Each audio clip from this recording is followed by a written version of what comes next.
అది ఉత్తరప్రదేశ్ రాష్ట్రంలోని కాన్పూర్ నగరం. ఎప్పుడూ రద్దీగా ఉండే రోడ్లు, ఉక్కిరి బిక్కిరి చేసే కాలుష్యం, ఫ్యాక్టరీల సైరన్లు ఇవే ఆ నగరానికి గుర్తులు.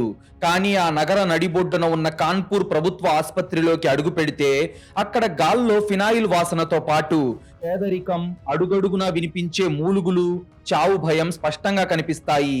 ప్రాణాలు కాపాడాల్సిన ఆ దేవుడి గుడి లాంటి ఆసుపత్రిలో కంటికి కనిపించని ఒక అదృశ్య శక్తి ఏ ఆయుధం లేకుండా అమాయకుల ప్రాణాలు ఎలా తీస్తుందో ఇప్పుడు చూద్దాం. అది ఉత్తరప్రదేశ్లోని కాన్పూర్ ప్రభుత్వ ఆసుపత్రి. రోజు వేలాది మంది పేదవాళ్లు తమ ప్రాణాలను అరచేతిలో పెట్టుకుని వచ్చే అతిపెద్ద హాస్పిటల్. ఆ జనాల రద్దీలో కనీసం బెడ్లు కూడా దొరక్క నేల మీద పడుకునే పేషెంట్లు ఎంతో మంది ఉంటారు. ఆ హాస్పిటల్లోని డాక్టర్లు, నర్సులు కూడా యంత్రాల్లా పనిచేస్తుంటారు. అక్కడ ఎవరి ఏడుపును వినే తీరిక ఎవ్వరికీ ఉండదు. ఆ రోజు మంగళవారం మధ్యాహ్నం వాతావరణం ఎప్పటిలాగే గజిబిజిగా ఉంది. హాస్పిటల్లోని 3వ అంతస్తులో ఉన్న ఆపరేషన్ థియేటర్ నెంబర్ 3 బయట ఒక తల్లి తన కొడుకు కోసం ఏడుస్తూ దేవుడికి దండాలు పెట్టుకుంటూ ఎదురు చూస్తుంది. ఆమె కొడుకు రమేష్ కు కేవలం చిన్న హెర్నియా ఆపరేషన్ జరుగుతుంది. అదొక మేజర్ సర్జరీ కాదు, ప్రాణాపాయం అయితే అస్సలే లేదు. ఆపరేషన్ పూర్తయ్యాక 2 రోజుల్లో డిశ్చార్జ్ కూడా చేసేస్తామని డాక్టర్లు కూడా చెప్పారు. కానీ కరెక్ట్ గా గంట తర్వాత ఆపరేషన్ థియేటర్ తలుపులు తెరుచుకున్నాయి. సర్జరీ చేసిన డాక్టర్ ప్రకాష్ మరియు అతని టీం బయటకొచ్చారు. వాళ్ళ ముఖాల్లో విపరీతమైన సీరియస్నెస్, ఒక రకమైన కంగారు ఉన్నాయి. ఆ ముసలి తల్లి ఆశగా వాళ్ళ దగ్గరకు పరిగెత్తగా, చూడమ్మా, ఆపరేషన్ సక్సెస్ఫుల్ గానే జరిగింది, అందులో ఎలాంటి ప్రాబ్లం రాలేదు. కానీ మీ కొడుకును రికవరీ రూమ్ లోకి షిఫ్ట్ చేశాక అకస్మాత్తుగా అతనికి తీవ్రమైన గుండెపోటు వచ్చింది. అతను ఊపిరి తీసుకోలేకపోయాడు. మేము సిపిఆర్ చేసి షాక్ ఇచ్చి బతికించడానికి చాలా ట్రై చేశాం. కానీ ఐఎమ్ సారీ అమ్మా, మీ కొడుకు చనిపోయాడు, అతన్ని మేము కాపాడలేకపోయాం అని చెప్పి డాక్టర్ వెళ్ళిపోయాడు. ఆ మాటలు ఆ తల్లి నెత్తి మీద పిడుగుల్లా పడ్డాయి. ఆ తల్లి గుండెలు బాదుకొని అక్కడే కుప్పకూలిపోయింది. నా కొడుక్కి గుండె జబ్బు లేదు సార్, వాడు చాలా ఆరోగ్యంగా ఉన్నాడు. కేవలం కడుపులో నొప్పి అని వస్తే ప్రాణాలు తీస్తారా? నా బిడ్డను నాకు ఇవ్వండి అని భోరున ఏడ్చింది. ఆ ఏడుపు ఆ హాస్పిటల్ అంతా రీసౌండ్ లో వినిపిస్తుంది. కానీ ఒక్కసారి ఆలోచించండి, ఆ ప్రభుత్వ హాస్పిటల్లో ఒక పేద మహిళ ఏడుపును వినే నాథుడెవడు? రోజు పదుల సంఖ్యలో శవాలు వెళ్లే ఆ ప్లేస్ లో ఎవరికి జాలుంటుంది? మీరే చెప్పండి. అనస్థీషియా రియాక్షన్ వల్ల సైడ్ ఎఫెక్ట్స్ వచ్చి గుండెపోటు వచ్చింది. ఇది యాక్సిడెంటల్ డెత్ అని హాస్పిటల్ వాళ్ళు డెత్ సర్టిఫికేట్ రాసి ఇచ్చేశారు. ఆ తల్లి తన బిడ్డ శవాన్ని ఆటోలో వేసుకొని ఏడుస్తూ వెళ్లిపోయింది. కానీ ఆ తల్లి ఏడుపును, ఆ డాక్టర్లు మాట్లాడుకుంటున్న గుసగుసలను ఒకే ఒక్కడు చాలా తీక్షణంగా గమనిస్తున్నాడు. వాడి కళ్ళు డేగలాగా ఆపరేషన్ థియేటర్ ని స్కాన్ చేస్తున్నాయి. అతని పేరే కబీర్. కాన్పూర్ లోని ప్రముఖ న్యూస్ పేపర్ లో అతను ఒక క్రైమ్ మరియు ఇన్వెస్టిగేటివ్ జర్నలిస్ట్. సమాజంలో జరిగే చీకటి కోణాలను, మెడికల్ మాఫియాను బయటకు లాగడంలో కబీర్ కు మంచి పేరుంది. వాడు ఏ ఆధారం లేకుండా ఏదీ నమ్మడు. ఒక మర్డర్ ని ఇన్వెస్టిగేషన్ చేయాలంటే పోలీసులే రావాల్సిన అవసరం లేదు, ఒక జర్నలిస్ట్ బ్రెయిన్ కూడా సరిపోతుంది. కబీర్ ఒక క్రైమ్ రిపోర్టర్, అందుకే వాడికి ఆ డాక్టర్ల మాటల్లోని తడబాటు, ఆ తల్లి ఏడుపులోని నిజం వెంటనే అర్థమైపోయాయి. ఆ హాస్పిటల్లో ఏదో జరుగుతుందని కబీర్ పసిగట్టేశాడు. ఆ ఒకే ఒక్క ఆపరేషన్ థియేటర్ లో ఉన్న డార్క్ సీక్రెట్ ఏంటో తెలుసుకునే ముందు మీరు గనుక ఇలాంటి క్రైమ్ స్టోరీస్ రోజు చూడాలి అనుకుంటే ఇప్పుడే ఈ వీడియోను లైక్ చేసి మన ఛానల్ ను సబ్స్క్రైబ్ చేసుకోండి. మీరు చేసే చిన్న లైక్, ఒక సబ్స్క్రైబ్ మమ్మల్ని ఎంతో ఎంకరేజ్ చేసినట్టుగా ఉంటుంది. అలాగే మీరు ఈ వీడియోను ఎక్కడి నుండి చూస్తున్నారో ఇప్పటి వరకు కామెంట్ చేయకపోతే ప్లీజ్ కామెంట్ చేయండి. మా వీడియోలు ఎక్కడి దాకా రీచ్ అవుతున్నాయో తెలిస్తే మాకు చాలా బూస్టప్ ఇచ్చినట్టు ఉంటుంది. కబీర్ కు రమేష్ చావు మీద విపరీతమైన అనుమానం వచ్చింది. అందుకు కారణం ఏంటంటే గత 6 నెలల్లో అదే హాస్పిటల్లో ఖచ్చితంగా అదే ఆపరేషన్ థియేటర్ నెంబర్ 3లో రమేష్ తో కలిపి మొత్తం 5గురు పేషెంట్లు అకస్మాత్తుగా గుండెపోటుతో చనిపోయారు. అది ఒక శపించబడిన గదిలా మారిపోయింది. అందులో ఏ ఒక్కరికి గుండె జబ్బులు లేవు, వయసులో కూడా పెద్దవాళ్ళు కారు. ఒకరు అపెండిక్స్ ఆపరేషన్ కు, ఒకరు కంటి ఆపరేషన్ కు, ఒకరేమో చేతికి చిన్న ఫ్రాక్చర్ సర్జరీ. ఇలాంటి చిన్న చిన్న సమస్యలతో వచ్చిన వాళ్లే వాళ్ళ 5గురు. అందరూ ఆపరేషన్ పూర్తయ్యాక ప్రాణాపాయం నుంచి బయటపడి రికవరీ రూమ్ లో ఉండగానే సడన్ గా హార్ట్ బీట్ పడిపోయి గుండె ఆగిపోయి చనిపోయారు. అందరికీ డాక్టర్లు చెప్పిన ఒకే ఒక్క కారణం గుండెపోటు. ఒకే ఆపరేషన్ థియేటర్, చిన్న చిన్న సర్జరీలు, గుండె జబ్బు లేని పేషెంట్లు, అందరూ రికవరీ రూమ్ లోనే హార్ట్ అటాక్ తో చనిపోవడం. ఇది ఖచ్చితంగా కోఇన్సిడెన్స్ అయితే కాదు. ఆ ఆపరేషన్ థియేటర్ లోపల ఎవరో కూర్చొని సైలెంట్ గా అమాయకుల ప్రాణాలు తీస్తున్నారు, మెడికల్ సైన్స్ ను అడ్డం పెట్టుకొని వరుస హత్యలు చేస్తున్నారు అని ఆలోచిస్తున్న కబీర్ జర్నలిస్టు బుర్ర వేడెక్కిపోయింది. దీని వెనక ఉన్న కుట్రని ఎలాగైనా బయట పెట్టాలి అని కబీర్ డిసైడ్ అయ్యాడు. అప్పుడు సమయం రాత్రి 11 గంటలవుతుంది. హాస్పిటల్లో జనం రద్దీ బాగా తగ్గింది. కబీర్ ఆ హాస్పిటల్లోని రికార్డ్స్ రూమ్ లో పనిచేసే అటెండర్ రాముకు 5,000 లంచం ఇచ్చి వాడు బయట కాపలా కాస్తూ ఉండగా గత 6 నెలల మెడికల్ రికార్డ్స్ ను, ఆ 5గురి పోస్ట్ మార్టం రిపోర్ట్స్ ను కబీర్ దొంగతనంగా చెక్ చేయడం మొదలు పెట్టాడు.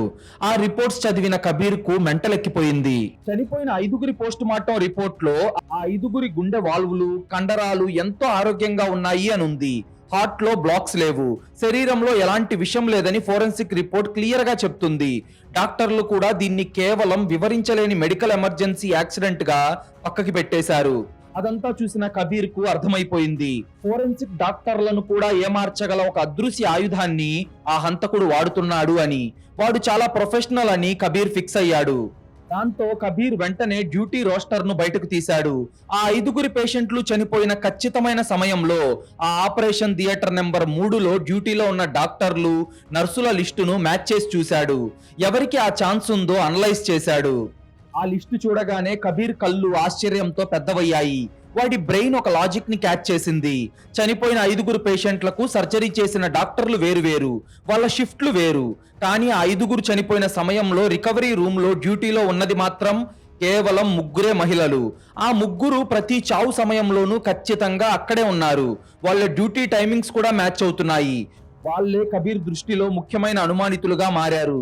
మొదటి మహిళ డాక్టర్ అంజలి, 35 ఏళ్ల అనస్థీషియా స్పెషలిస్ట్. ఆమె పేషెంట్లకు ఎంత డోస్ మత్తుమంది ఇవ్వాలో డిసైడ్ చేసేది ఈమెనే. డోస్ కొద్దిగా ఎక్కువైతే గుండె ఆగిపోయే ఛాన్స్ పక్కాగా ఉంది. ఈమెకు ఆపరేషన్ థియేటర్ మీద పూర్తి కంట్రోల్ ఉంటుంది. రెండవ మహిళ సీనియర్ నర్సు మమత. ఆమె వయస్సు 45 ఏళ్లు. గత 20 ఏళ్లుగా అదే హాస్పిటల్లో ఆమె నర్సుగా పనిచేస్తుంది. పేషెంట్లతో ఎంతో ప్రేమగా, ఒక తల్లిలాగా మర్యాదగా మాట్లాడుతుంది. సెలైన్ బాటిల్స్ మార్చడం, సర్జరీ తర్వాత పేషెంట్లను దగ్గరే ఉండి చూసుకోవడం ఈమె డ్యూటీ. ఆమెకు కూడా ఆ హాస్పిటల్ అణువు తెలుసు. ఇక మూడవ మహిళ జూనియర్ నర్సు మీరా. ఆమె వయస్సు కేవలం 24 ఏళ్లే. కొత్తగా పనిలో చేరింది. ఎప్పుడూ సైలెంట్ గా ఉంటుంది. ఎవరితోనూ పెద్దగా కలవదు. రాత్రిపూట పేషెంట్లకు మందులు ఇవ్వడం మాత్రమే ఈమె పని. ఒక మర్డర్ జరిగింది, కానీ ఆయుధం లేదు. 3 అనుమానితులు, 3కి అక్కడికి వెళ్ళడానికి యాక్సెస్ ఉంది. ఈ 3లో ఒకరే కిల్లరా, లేదంటే 3 కలిసే హత్యలు చేస్తున్నారా? కబీర్ యొక్క లాజిక్ ప్రకారం ఆ కిల్లర్ కి ఇంకొక మనిషి దొరికితే తప్ప ఆమె కిల్లర్ అని నిరూపించడం కష్టం. దానికోసం కబీర్ వేసిన స్కెచ్ ఒక జర్నలిస్ట్ కి మాత్రమే సాధ్యమవుతుంది. అతని ప్లాన్ వింటే మనకు కూడా ఖచ్చితంగా భయం వేస్తుంది. ఆ ఆపరేషన్ థియేటర్ లో ఈ 3 మహిళలు ఒక టీమ్ లా పనిచేస్తారు. అయితే వీళ్ళ 3లో ఎవరో ఒకరు, లేదంటే 3 కలిసి సైలెంట్ గా పేషెంట్లను చంపుతున్నారు. అయితే వాళ్ళెవరు? డాక్టర్ అంజలినా, లేదంటే నర్సులా? ఆ రాక్షసి ఎవరో రెడ్ హ్యాండెడ్ గా పట్టుకోవాలంటే మెడికల్ రికార్డ్స్ చాలవు, లైవ్ ప్రూఫ్ కావాలి. ఒక భయంకరమైన ఉచ్చు వేయాలని, ఒక ప్రాణాన్ని పణంగా పెట్టాలి అని కబీర్ డిసైడ్ అయ్యాడు. కబీర్ కు ఒక సొంత తమ్ముడున్నాడు. వాడి పేరు అమాన్. వాడి వయస్సు 22 ఏళ్లు. కబీర్ కు తమ్ముడంటే మహాప్రాణం. తన తమ్ముడు అమాన్ తప్ప కబీర్ కి ఈ లోకంలో ఎవరూ లేరు. అమాన్ కు ఒక వారం క్రితం బైక్ మీద నుండి కింద పడిపోయి కాలుకు ఒక చిన్న రాడ్డు గుచ్చుకుంది. దానికి ఒక చిన్న సర్జరీ చేయాలి. అయితే కబీర్ ఈ అవకాశాన్ని వాడుకున్నాడు.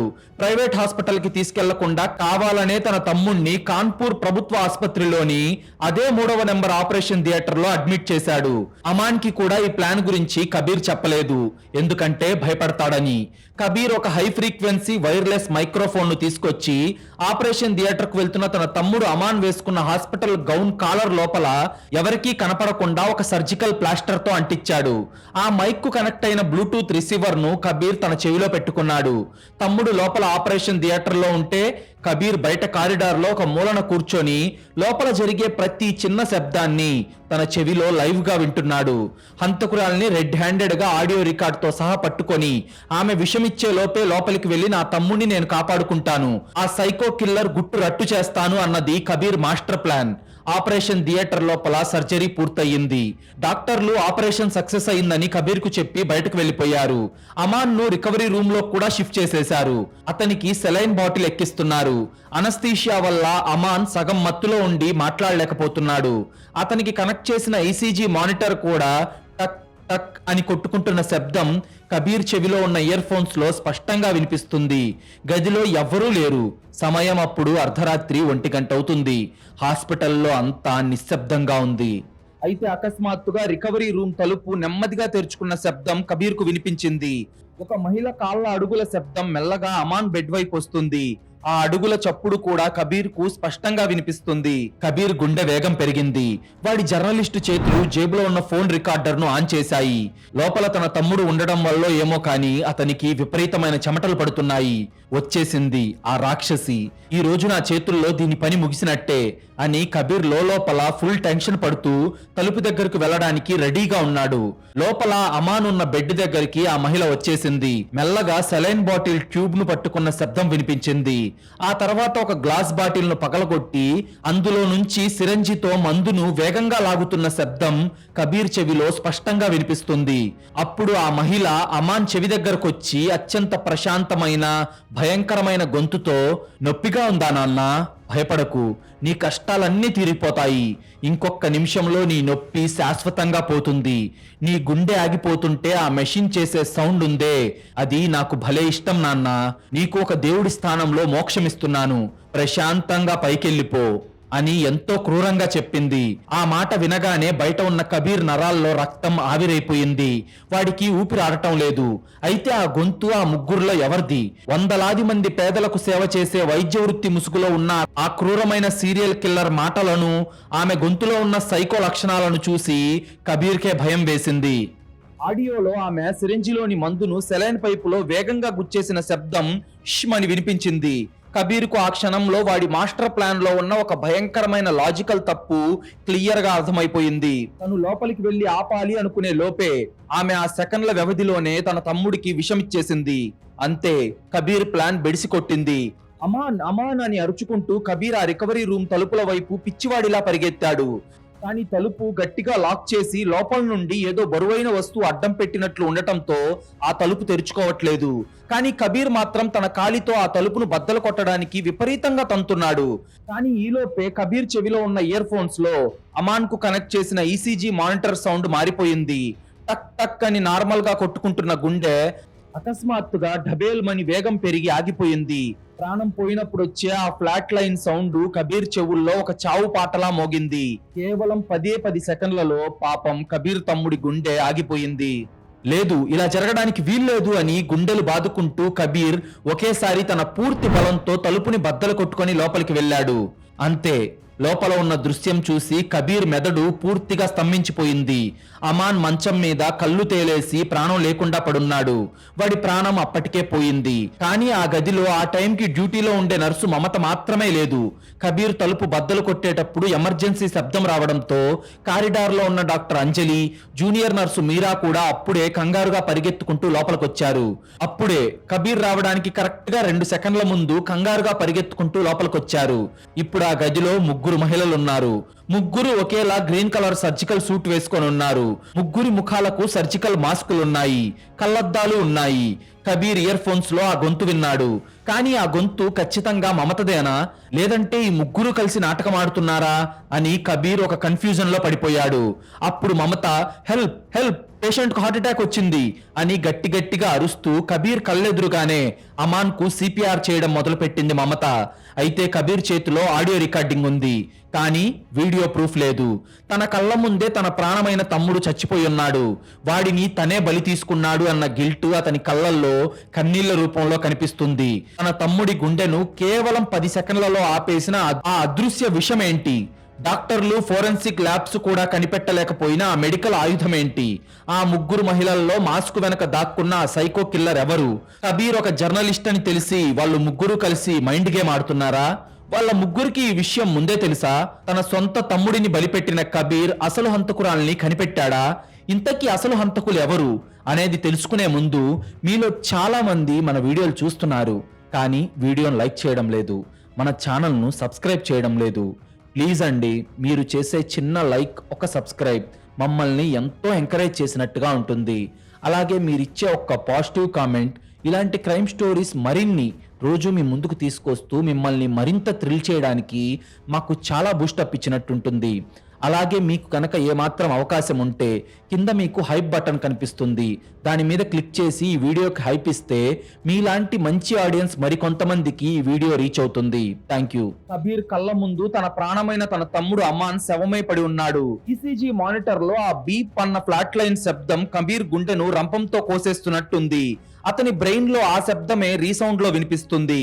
గదిలో ఉన్న ముగ్గురు మహిళలైన డాక్టర్ అంజలి, నర్సు మమత, జూనియర్ నర్సు మీరా ముఖాలకు మాస్కులు వేసుకోనున్నారు. వాళ్ళల్లో మమత అమాన్ గుండె మీద 2 చేతులు పెట్టి గట్టిగా నొక్కుతూ సిపిఆర్ చేస్తుంది. అమాన్ కమాన్ ఊపిరి పీల్చుకో అని ఏడుస్తూ అరుస్తుంది మమత. డాక్టర్ అంజలి డిఫిబ్రిలేటర్ తో షాక్ ఇస్తుంది. మీరా హడావుడిగా అటు ఇటు తిరుగుతుంది. కబీర్ కు ఆ క్షణంలో వాళ్ళ నటన చూసి రక్తం సలసలా మరిగిపోయింది. వాళ్ళందరూ ఒక నాటకం ఆడుతున్నారని అతనికి అనిపించింది. ఆడియో రికార్డ్ లో తను విన్న ఆ వికృతమైన రాక్షస గొంతు అక్కడున్న సీనియర్ నర్సు మమతదే. తన తమ్ముడికి విషమిచ్చి చంపేసి అతను చనిపోగానే ఏమీ ఎరగనట్లు సిపిఆర్ నాటకం ఆడుతుందని కబీర్ కు పక్కాగా అర్థమైంది. దాంతో కబీర్ కోపంగా మమత వైపు దూసుకొని వెళ్తూ చంపేశావు కదా నా తమ్ముణ్ణి అని గట్టిగా అరిచాడు. కానీ డాక్టర్ అంజలి అతన్ని గట్టిగా అడ్డుకొని ప్లీజ్ బయటకు వెళ్ళండి, మేం పేషెంట్ ను కాపాడడానికి ట్రై చేస్తున్నాం, మీరు ఇక్కడ ఉండకూడదు అని గట్టిగా అరిచింది. దాంతో మీరా కబీర్ ను బయటకు గెంటేసింది. సరిగ్గా 5 నిమిషాల తర్వాత డాక్టర్ అంజలి తలదించుకొని బయటకొచ్చి సారీ కబీర్, మీ తమ్ముడికి అకస్మాత్తుగా కార్డియాక్ అరెస్ట్ అయ్యింది, మేము ఎంత ప్రయత్నించినా కాపాడలేకపోయాం అని ఒక రొటీన్ డైలాగ్ చెప్పింది.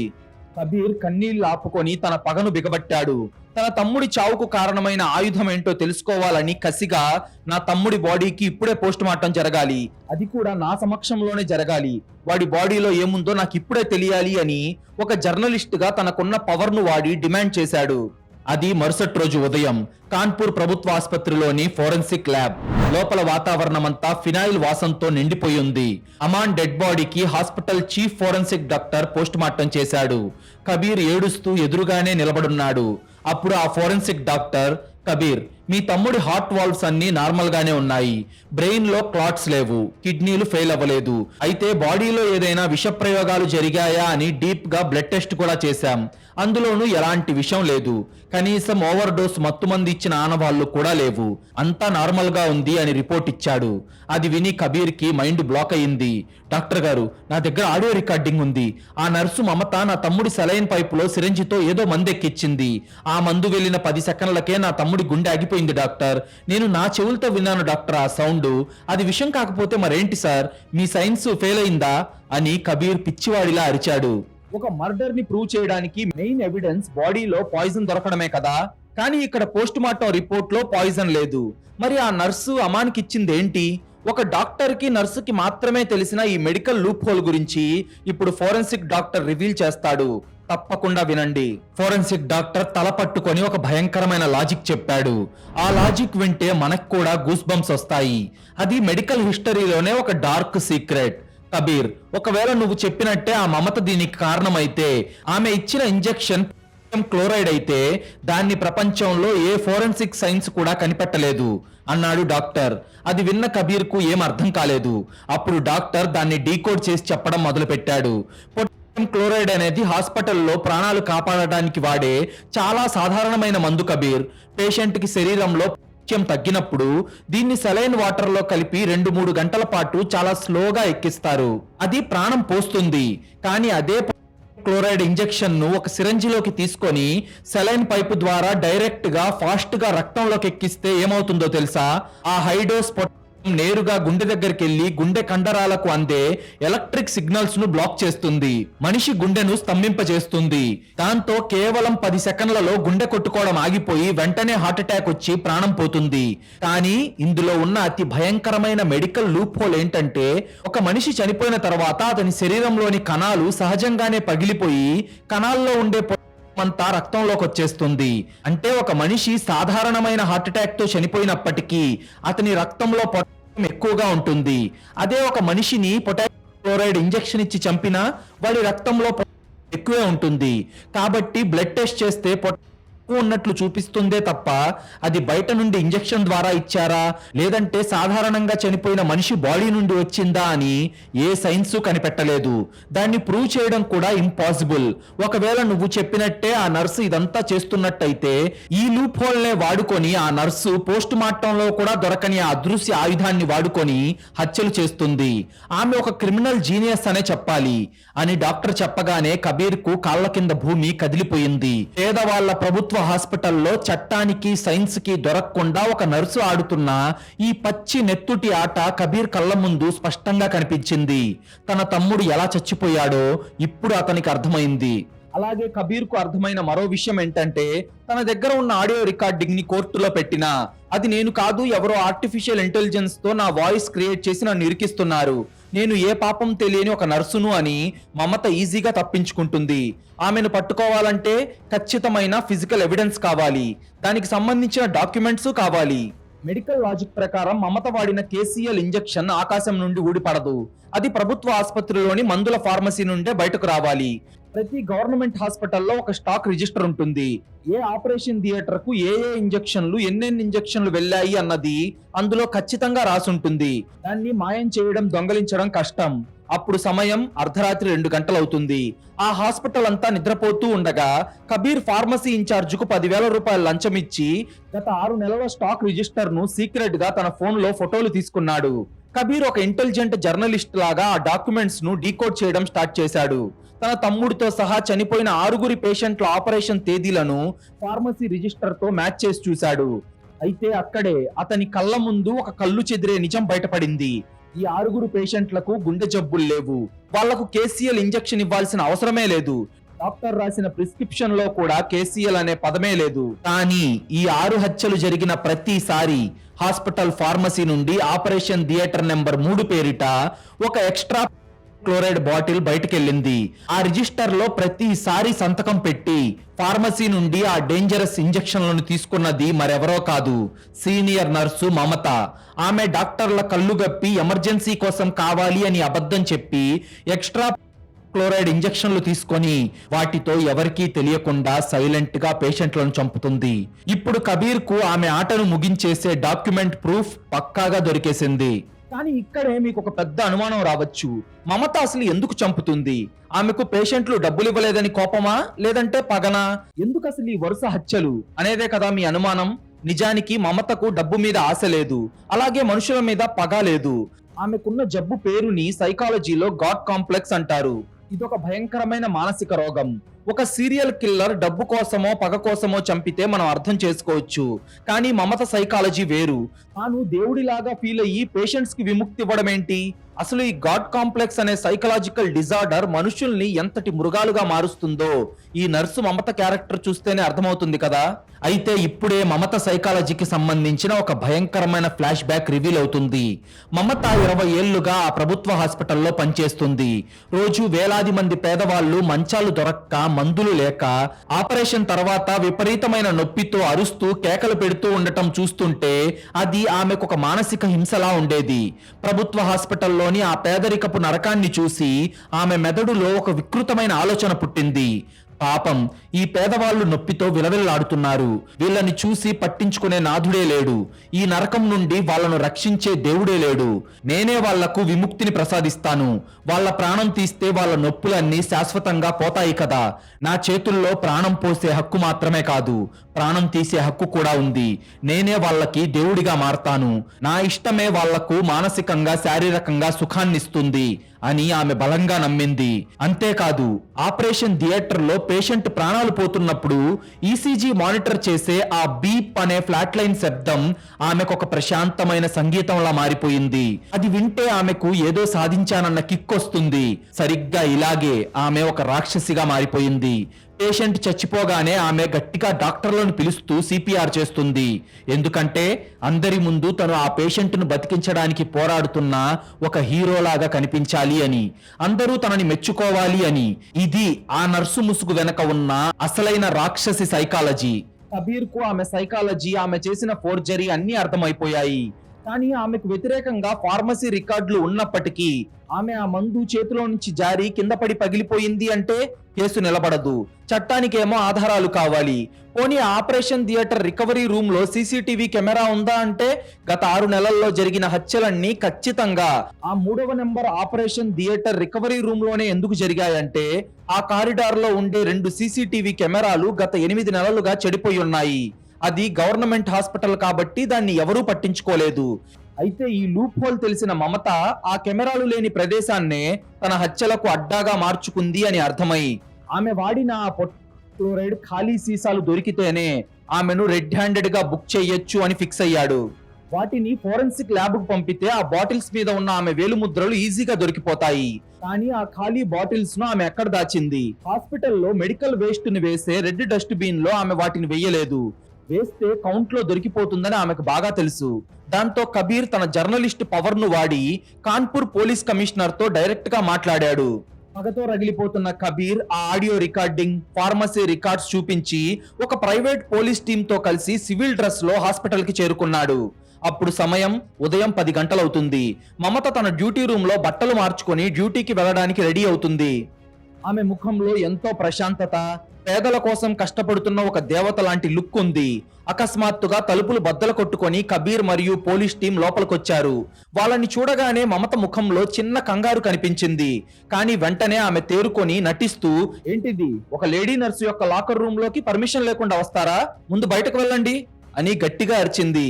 కబీర్ ఆమె ముఖం మీద ఫార్మసీ స్టాక్ రిజిస్టర్ కాపీలను కొట్టి, నా తమ్ముణ్ణి ఇంకో 5గురిని చంపడానికి నువ్వు వాడిన ఇంజక్షన్ల లెక్కిది. నువ్వు ఎంత తెలివైన దానివైనా సరే ఒక సైకో కిల్లర్ కు ఉండే ఒక వీక్నెస్ ఏంటంటే వాళ్ళు తాము చంపిన వాళ్ళ తాలూకా ఆనవాళ్లను ఒక ట్రోఫీలా దాచుకుంటారు. మీలాంటి సైకోలకు ఉండే అహంకారం అది. ఆ సీసాలు ఎక్కడున్నాయే రాక్షసి అని గట్టిగా అరిచాడు కబీర్. పోలీసులు ఆమె లాకర్ మొత్తం బద్దలు కొట్టారు. అందులో బట్టలు, మొహానికి రాసుకునే పౌడర్ డబ్బాలు తప్ప ఏం లేవు. అప్పుడు మమత ఎంతో గర్వంగా నవ్వి, అందరికీ సేవ చేసే ఈ నర్సును నువ్వు తప్పుపడుతున్నావు కబీర్. నీ తమ్ముడు నా చేతుల్లోనే హాయిగా ఊపిరి వదిలేశాడు. వాడు చాలా లక్కీ ఫెలో. నా లాకర్ లో ఏమీ లేవు. నువ్వు కావాలనే పోలీసులను తప్పుదోవ పట్టిస్తున్నావు. నీ మీద పరువు నష్టం దావా వేస్తాను అనింది. అది విన్నాక కబీర్ బ్రెయిన్ వేగంగా ఆలోచిస్తుంది. ఒక డాక్టరు లేదా నర్సు తమ వస్తువుల్ని ఎక్కడ దాస్తారు? ఎవరికి అనుమానం రాని ప్లేస్ ఏది అని ఆలోచిస్తూ ఉండగా సరిగ్గా అప్పుడే కబీర్ చూపు ఆమె లాకర్ పక్కన ఉన్న ఒక చిన్న టేబుల్ మీద పడింది. అక్కడ మమత రోజు చదివే ఒక పెద్ద లావుపాటి మెడికల్ టెక్స్ట్ బుక్ ఉంది. మమత దాన్ని ఒక భగవద్గీత లాగా రోజు టేబుల్ మీద పెట్టుకునే ఉంటుంది. దాన్ని ఎవరూ ముట్టుకోరు. దాంతో కబీర్ వేగంగా వెళ్లి ఆ మెడికల్ బుక్ ను చేతిలోకి తీసుకున్నాడు. అది మామూలు బుక్ కంటే చాలా ఎక్కువగా బరువు ఉంది. కబీర్ ఆ బుక్ ను ఓపెన్ చేశాడు. అంతే, ఆ బుక్ ని ఓపెన్ చేయగానే అక్కడున్న పోలీసులందరికీ మైండ్ బ్లాక్ అయిపోయింది. ఆ లావుపాటి మెడికల్ బుక్ లోపల ఉన్న వందలాది పేజీలను ఒక కత్తితో చదరంగా అంటే స్క్వేర్ షేప్ లో ఒక బాక్స్ లాగా కట్ చేసింది. ఆ కట్ చేసిన ఆ గుంటలో 6 ఖాళీ ఫ్లోరైడ్ గాజు సీసాలు దొరికాయి. కబీర్ తమ్ముడితో కలిపి 6గురు పేషెంట్ల ప్రాణాలు తీసిన ఆ అదృశ్య ఆయుధాలను మమత తాను చేసిన హత్యలకు గుర్తుగా ఒక మోడల్స్ లాగా ఆ బుక్ లో దాచుకుంది. ఆ ఆధారాలు దొరక్కానే మమత ముఖంలో రంగు మారిపోయింది. ఆమె గర్వం మొత్తం అణిగిపోయింది. ఇప్పుడు ఆమె పూర్తిగా కబీర్ వేసిన ఉచ్చులో పడిపోయింది. ఒక మర్డర్ ని ఎంత పర్ఫెక్ట్ గా ప్లాన్ చేసినా సైకోలకు ఉండే గుర్తింపు అనే వీక్నెస్ వాళ్ళను పట్టిస్తుంది అనడానికి ఇదే బెస్ట్ ఎగ్జాంపుల్. ఆ మెడికల్ బుక్ లో ఆ ఖాళీ సీసాలు దొరకడం అంటే ఆమె అహంకారం ఆమెకే ఉరితాడు వేసింది అని మనం అర్థం చేసుకోవాలి. ఇక ఆమె పతనం ఎలా జరిగిందో ఇప్పుడు వినండి. పోలీసులు ఆమె చేతులకు బేడీలు వేశారు. కానీ మమత ఏమాత్రం ఏడవలేదు. ఆమె ముఖంలో అసలు పశ్చాత్తాపమే లేదు. వాటికి బదులుగా ఆమె ఒక కిరాతకమైన నవ్వు నవ్వి కబీర్ కళ్ళల్లోకి చూస్తూ ఎంతో గర్వంగా, నువ్వు నన్ను ఆపేశానని సంబరపడకు కబీర్. నేను వాళ్ళ ప్రాణాలు తీయలేదు. వాళ్ళ రోగాల నుండి, దరిద్రపు ప్రభుత్వ హాస్పిటల్ కష్టాల నుండి వాళ్లకు స్వేచ్ఛనిచ్చాను. ఆ దేవుడు చేయలేని పనిని నేను నా చేతులతో చేశాను. మీ చట్టం నన్ను ఉరి తీసినా సరే ఆ 6గురి ప్రాణాలకు నేనే దైవాన్ని. ఈ కథలో నాదే గెలుపు అని అరుస్తూ పోలీస్ వ్యాన్ ఎక్కింది మమత. ఆమె నేరం రుజువై మమతకు ఉరిశిక్ష పడింది. కానీ కబీర్ కు మాత్రం మనశ్శాంతి కలగలేదు. తన ఇన్వెస్టిగేషన్ పవర్ ను నిరూపించుకోవడానికి ఒక క్లూ కోసం తాను వేసిన ప్లాన్ వల్లే తన సొంత తమ్ముడిని కోల్పోయానన్న గిల్ట్ వాడిని జీవితాంతం ఒక జీవోత్సవంలా మార్చేసింది. ఒక జర్నలిస్టుగా అతను గెలిచినప్పటికీ ఒక అన్నగా అతను ఓడిపోయాడు. ఎలాంటి కత్తులు, రక్తం, టెక్నాలజీ లేకుండా ప్రాణాలు పోయాల్సిన చేతులే ఒక చిన్న ఇంజెక్షన్ తో, గాడ్ కాంప్లెక్స్ అనే మానసిక జబ్బుతో ఎలా చావుని పంచాయో కళ్ళకు కట్టినట్లు చెప్పే ఈ అత్యంత భయంకరమైన రియలిస్టిక్ మెడికల్ క్రైమ్ స్టోరీ మీకు గనుక నచ్చినట్లయితే ఇప్పుడే ఈ వీడియోను లైక్ చేసి మన ఛానల్ను సబ్స్క్రైబ్ చేసుకోండి. మీరు చేసే చిన్న లైక్, ఒక సబ్స్క్రైబ్ మమ్మల్ని ఎంతో ఎంకరేజ్ చేసినట్టుగా ఉంటుంది. అలాగే మీరిచ్చే ఒక పాజిటివ్ కామెంట్ ఇలాంటి క్రైమ్ స్టోరీస్ మరిన్ని రోజు మీ ముందుకు తీసుకొస్తూ మిమ్మల్ని మరింత థ్రిల్ చేయడానికి మాకు చాలా బూస్టప్ ఇచ్చినట్టుంటుంది.